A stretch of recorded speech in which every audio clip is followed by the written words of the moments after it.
আমি একটা কথা বলেছি আপনাদের সবার সাংবাদিকদের সামনে, এবার আবার বলছি,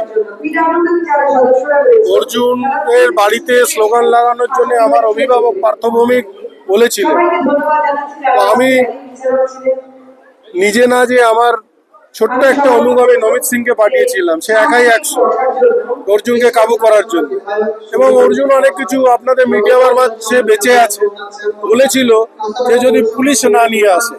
দেখুন, পুলিশ তো আর আমার কথা শুনে আসবে কি না আসবে সেটা তো বলা যাবে না।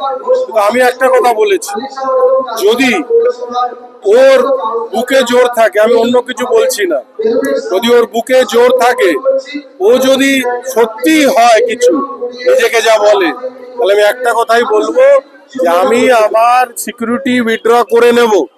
ওর যদি দম থাকে তাহলে ওর সিকিউরিটি উইথড্র করে নিক। সোমনাথ শ্যাম চ্যালেঞ্জ ছুড়ে দিল, কিন্তু অর্জুন তো তার উত্তর দিচ্ছে না।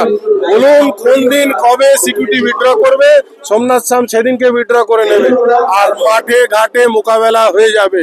যে 26-এ কে যাবে আর 26-এ কে থাকবে, কথা দিলাম যেদিনকে সিকিউরিটি উঠিয়ে নেবে তার 10 দিনের মধ্যে ওকে বিহারে পাঠিয়ে দেবো, এটা কথা দিল সোমনাথ শ্যাম। পুলিশ যদি দম থাকে আমার সঙ্গে লড়ে দেখা, 26-এর আগে যদি বিহার না পাঠিয়ে দিতে পারি তাহলে আপনারা নাম বদলে দেবেন।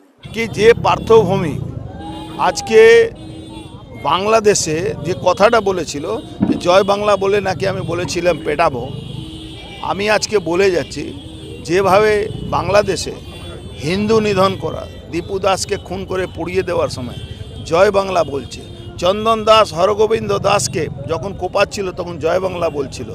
এই জয় বাংলা বলে কোনো সনাতনী হিন্দু কাছে যখনই বলতে যাবে, পোড়াতে যাবে, মারতে যাবে, তখন এই জয় বাংলা যারা রোহিঙ্গা মুসলমানরা বলবে তাদেরকে থাপড়াবার দায়িত্ব আমাদের আছে।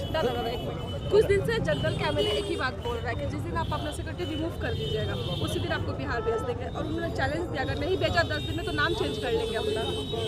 देखिए, उसका तो नाम ऐसे भी चेंज हो जाएगा क्योंकि उसका बाप का ठीक नहीं है, उसका 16 बाप है, मेरा एक बाप है, और उसको चैलेंज देने लायक नहीं है।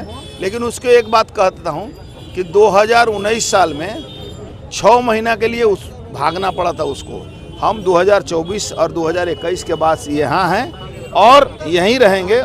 उसका क्या होने वाला है वो खुद जानता है।